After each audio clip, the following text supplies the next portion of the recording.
So this is Steve, and I'm here with Austin Carpenter. He's a Democrat. He's running for the Allen County Council 4th District seat against Larry Brown, incumbent Larry Brown. Yep. Appreciate your time today, Austin. Yeah, thanks for doing this. Sure. Well, let's get a little bit of background about you. Maybe for those that don't know you, a little bit about yourself. Sure. Yeah, I mean, I'm a bit of a transplant here. Not much. I grew up in Churubusco, which is a little bit north of Fort Wayne, but graduated, moved to Fort Wayne, went to college at IPFW, got a bachelor's in public affairs or public policy, went back and got a grad certificate in public management. And then, I've been working for the solid waste district here in town for the last 6 years. So, I talk to constituents every day, voters every day. I feel like I get a pretty good feel for what they're looking for out of their government officials.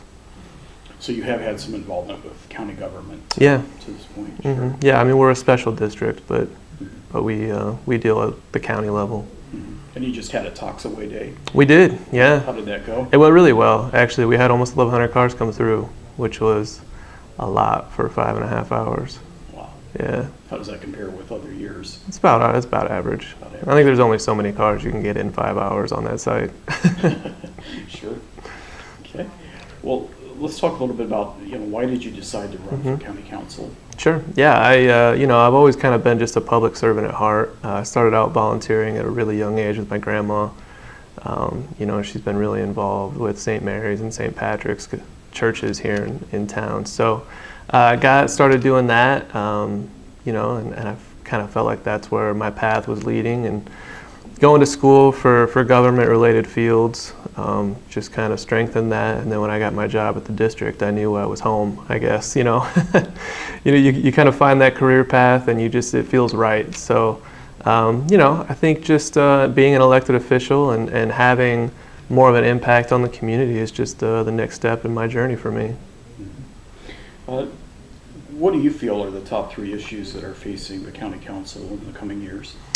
The 3 that I've really been focusing on are economic development, investing in infrastructure, and I think creating greater efficiency within county government are probably the top 3 issues for me. Mm-hmm. What should be the government's role in economic development? I think, as far as the county level with economic development, I am for tax abatements, but wisely used. I think that if you set forth as a council an objective list of requirements maybe or guidelines that you're looking for out of a company that is going to apply for a tax abatement, I think that that's something that would be really valuable. Right now it's a bit subjective. A lot of companies, they don't know what is going to get them an abatement, what isn't going to get them an abatement. And I think that if you make those lines clear, I think that you could actually increase economic activity just by making it maybe easier on businesses to kind of maybe get involved in that process. When you're talking about tax abatements, if a company that fails to meet their targets that they set forth, should they be penalized? Should they be paying that money back? I don't know if I would necessarily say it's a penalty, but yeah, I do believe that we should have clawback agreements in our economic development, in our tax abatement agreements with those companies. I think it's, if you're using taxpayer money to try to boost economic development, which I think a lot of people would agree with, I think that if the company that you're investing in doesn't necessarily reach its full goal of maybe jobs created, I think that there's got to be a way that you can get a prorated amount back. And I just think that that's just being responsible with taxpayer money. If we don't do that, then we don't have the money to get back and then invest in the right company. Sure. So we talked about tax abatements with economic development. Anything else that you think the county council should be doing or could be doing? I think secondly, from what I mentioned with infrastructure, I think heavily investing in infrastructure is just a win-win. I think, on top of economic development, I think that it really just ensures public safety. It improves public safety, and I think that, back to economic development, I think companies really are looking for things like that if they're going to move, locations to a different community. I think if a company were looking potentially at Allen County to move here, bring jobs here, bring money here, I think having a premier infrastructure is a big selling point, especially with the highways that we have here with 69 and 469 and 30. I think that that's a big deal, and I think that companies would be attracted to that. Plus, it creates jobs that are going to be working on the roads and streets, stuff like that. It creates construction jobs, and that's just more, disposable income that people can use with businesses here locally too. Sure. One of the other areas that you mentioned was efficiencies in county government. Talk to me a little bit about that, what that means. Okay. Really, my plan it would be for the use of public-private partnerships. That's something that the city has utilized really well with a lot of success, and that's something that we at the Solid Waste District have utilized with a lot of success as well. I think that it gives you an opportunity to really expand services to the public without necessarily expanding your budget. I think if you can reach out to local companies, local businesses, and partner with them in providing some sort of service, being the face of some sort of service, I think that you're able to expand that to not just a centralized location, but all over the county. This county's big.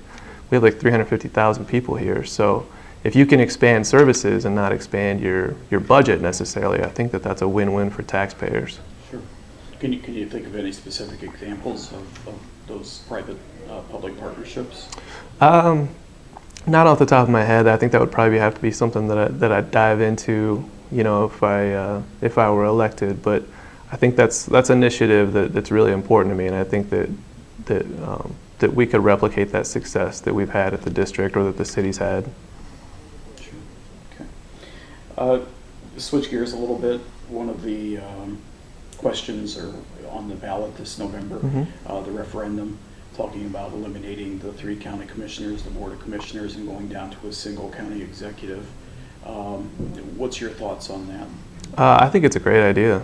I don't know if I necessarily like how Allen County has been singled out for that initiative, but I think that it's a good idea in concept. I think that the county is really large for one commissioner, but there's nothing in that legislation that's preventing someone, being appointed like a deputy commissioner or something like that to assist. But I do really like the expansion of county council district seats. We would do away with the at-large seats, and you just have 9 district seats. So I think that you'd have a more diverse set of ideas or a diverse set of experience that you'd have on council, because you wouldn't just have the 4 districts, because the 4 districts are really large.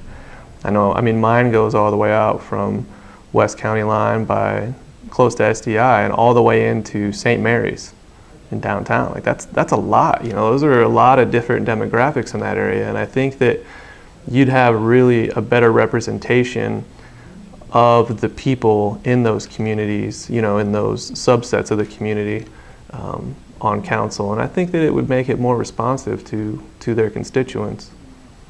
One of the questions, kind of following up on that, one of the questions that are sticking points for some people is the fact that you are eliminating the at-large. You're going to 9 single districts, and you're going down to 1 county executive.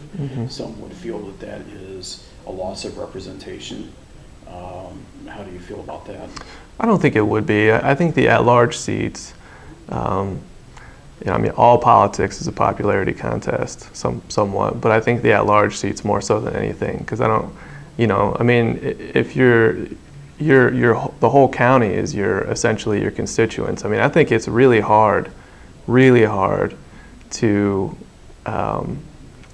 get things done and understand all the different areas of the county that need different services with 1, or I guess it's 3 at-large seats, but still I think the at-large seats are I don't know if over their head is the right expression, but I think it's daunting. I would imagine it's daunting. Just trying to operate out of a district that's basically 1/4 of this county is a bit daunting. I couldn't imagine trying to serve all 350,000 people with just at the county council level. Sure. We're talking about the fiduciary responsibility or the financial responsibility, which is what the county council has. Mm-hmm. And, you know, they've been at a surplus for a number of years. Are there things that you feel that still could be better, that still could be done differently, maybe to even increase that surplus?